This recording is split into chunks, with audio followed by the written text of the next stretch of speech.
What's up, everybody?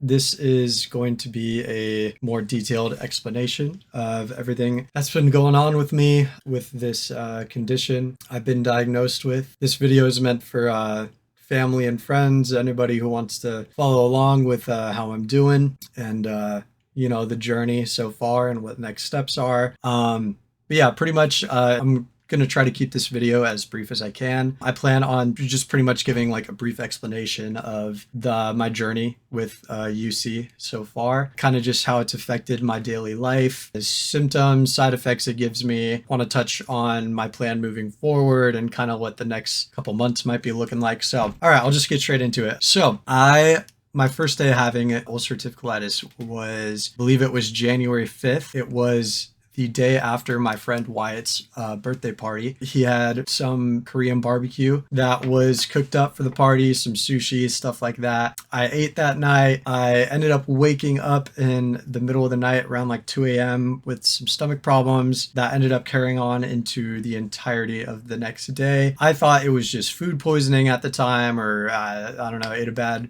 piece of meat or a bad piece of sushi, but it ended up being what I didn't know at the time was ulcerative colitis. Fast forward 6 months, I have this ulcerative colitis undiagnosed. It took me 6 months to finally see a doctor and get an opinion on it, and I got my colonoscopy. That's when they told me what they thought it was. So this was about July of last year. So this time last year, when I had my first ever colonoscopy, I was prescribed a suppository by my doctor that I would do every night before I go to bed. It's called mesalamine. And for a while, that seemed to keep everything at bay. And things were good for about 8-9 months. I had very minimal symptoms. Like occasionally I would have bloody diarrhea or a little bit of blood in my stool. It wouldn't keep me up at night. Nothing like how it is right now.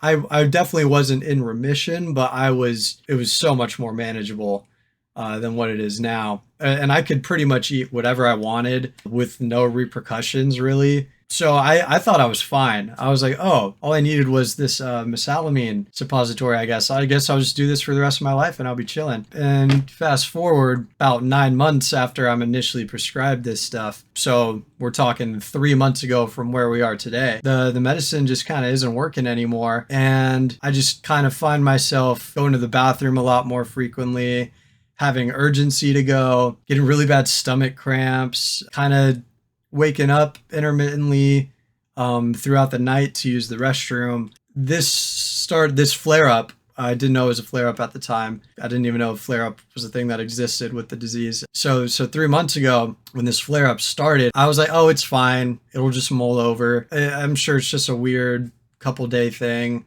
Maybe it's because I've been drinking, maybe whatever, right? And, it got worse every single day until here we are now, to where everything is just so much worse than it was before. So I guess I'll just kind of get into the symptoms I've been having in this flare-up, how it's kind of affected my daily life. So I was working about 4 to 5 days a week at least, unmedicated, dealing with all this at Disney. I was dealing with using the restroom about 30 to 40 times a day.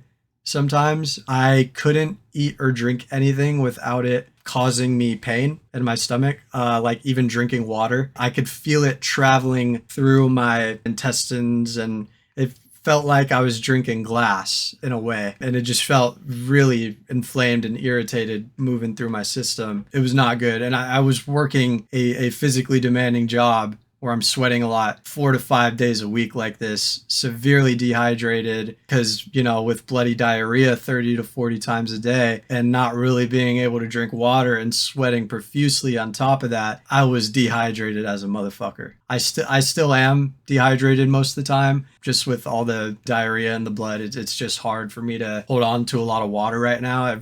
Everything just kind of goes through me, especially if when my medicine I'm on right now, prednisone, wears off. Yeah, it's just back to what I know, back to normal, right? Constant using the restroom, stomach pain, really bad stomach cramps. It was making work just kind of impossible. This thing went from being very manageable to all of a sudden making my life a living hell. I felt like crap doing my shifts, felt miserable being at work. I should have been in bed resting and getting this figured out, and I didn't realize how serious it was. So I finally kind of put my foot down, and I'm like, okay, I need to contact a doctor immediately. So a couple weeks ago, I was able to get a hold of my doctors. I told them how serious everything was. They gave me prednisone, which is what I've been on for 2 weeks now. Prednisone is pretty much an anti-inflammatory steroid that is something they give you to just kind of hold you over until they give you this stuff that's actually going to put you in remission. And it's really bad for you. It's not good for you.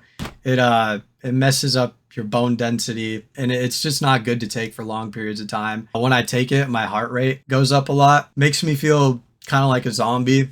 I've not felt like myself really at all for these past couple months. I've just felt very miserable, lethargic. Haven't really been able to hang out with friends, just kind of stuck in the house all day. I did some blood tests about a week ago, and the blood tests, according to my doctor, showed that I am borderline anemic and malnourished right now. And my hemoglobin was at like 11.7. And normally, like last time I went, it showed me like the history of like times I've got my blood drawn when I was healthy. And it would be like a 15.8. And right now it's like at an 11.7. And my doctor said, if I get into the 10s, I'm going to need like blood transfusions and everything, which was, worrying and scary. And the fact that I was working borderline anemic and malnourished with a physically demanding job just kind of blows my mind that I didn't like pass out one of the days, and that I was even able to get through a full 8-hour shift. So fast forward to about a couple days ago, this last Thursday, which was two days ago, I'm doing a dance party shift. I'm dancing, doing my thing, first set. I go out. Halfway through, I'm starting to feel not so good. My chest is getting really tight, having trouble breathing. My arms and my legs were starting to get numb. They were starting to lose feeling a little bit. And I tried to stick it out for like another 2-3 minutes, and it got to a point to where I was like barely moving on stage. So I just X'd out. I was escorted backstage. I was kind of, clutching my chest, trying to catch my breath and make it backstage. Instantly kind of just collapsed to the floor, take a knee, trying to collect myself, just kind of had to sit down and drink water for a bit. So yeah, that happened. So for some reason I decided to do my second set even after that, which was a mistake. I should have just went home. I don't know. I should have called it right there. Fast forward to the end of the shift. I'm on my way home. 5 minutes into the drive, I have an accident. I have a little bowel movement at a red light, and thank God I was next to a gas station. So I was able to pull into there, clean up, do my business, right? Get whatever I needed to get out as much as I could. I get back in the car, 10 minutes into the car ride. I'm now like 5 minutes away from home. It happens again. And that was my breaking point. 2 times in one car ride is in a 20-minute car ride, especially after stopping and using the restroom during the car ride. It's ridiculous. And that's just kind of when I was like, okay, yeah, I'm not working like this anymore. I need to be home. I need to be resting. I need to be getting better. So that's kind of where we're at now. I had a shift yesterday, went in and I talked to some managers and explained to them the situation. So I actually figured out I cannot be on medical leave of absence until I get a note from my doctor. It is Saturday right now. Office is closed. So I'm going to have to wait till Monday to call in and get a note. I was supposed to have a shift today and tomorrow that they couldn't take off, which, sucks. So I'm calling out of my shift today. I'm going to try to get the one taken tomorrow. I don't think I even can trade it though, because the kind of shift it is, whatever, right? So I'm probably going to call out tomorrow as well. I need to just get this doctor's note, get on my medical leave of absence, get healthy again. So now that brings us to steps moving forward. So as of right now, July 24th, which is in 5 days, I have a colonoscopy scheduled to see just how bad things have gotten. Could be I have left-sided colitis now. Could be widespread colitis. My initial diagnosis was ulcerative proctitis, which is the least severe form. My assumption is it has gotten worse since my initial diagnosis, which is why the suppositories aren't working anymore, because the suppositories are no longer able to cover the small area that was affected. And the reason that I'm assuming they don't have an effect anymore is because the area that was affected has grown larger, and now the suppository can't reach the widespread area that is now inflamed. So once I get that colonoscopy, I'm supposed to see my doctor on the 28th, which is 4 days after. And we are going to, I'm assuming he's going to get me on some biologics, which is kind of the medication that is used for people with this condition to get them in a state of remission. So I'm assuming that's going to be the next plan. I am worried though, because not all biologics work for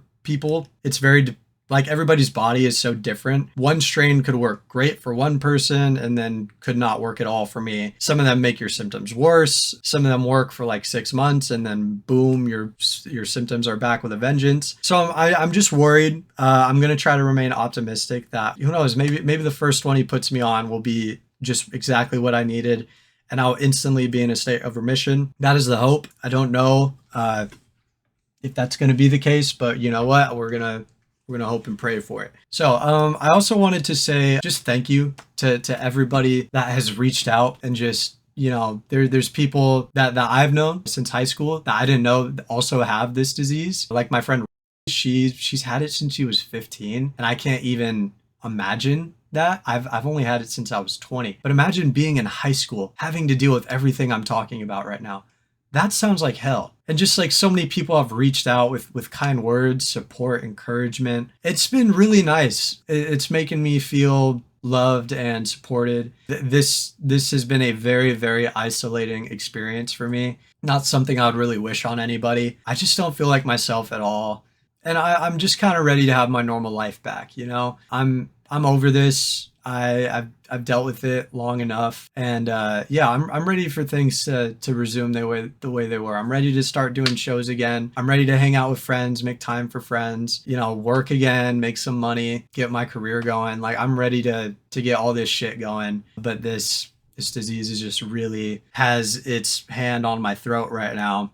So I'll probably do an update after my colonoscopy or after I see my doctor, or once I get medication started to kind of document how it makes me feel, if it helps at all. Yeah, so that's kind of the plan right now. But yeah, I also just wanted to say thank you for anybody who's donated to the GoFundMe I made. That was something that was really just a last resort option. I'm not a person who really likes to lean on people in that way, like with asking for money or whatever. That's not something that I really wanted to do or like to do. But it's one of those things where I think it's just my hand was kind of forced here with everything. But yeah, I just appreciate anybody who's donated. It really brings me a lot of, it's really taking a lot of stress off of me, because just the thought of not being able to work for however long it may be, a month, 2 months, who knows, maybe longer if the medication isn't working. That's a very like stressful thing to think about for me. And stress and this disease do not mix well together. It's like this vicious cycle. Anybody who has it knows, like the more stressed you are, the worse the flare is, and like the harder things are to manage. So it's just this never-ending vicious cycle of everything stressing you out, work stressing you out, not having money, right?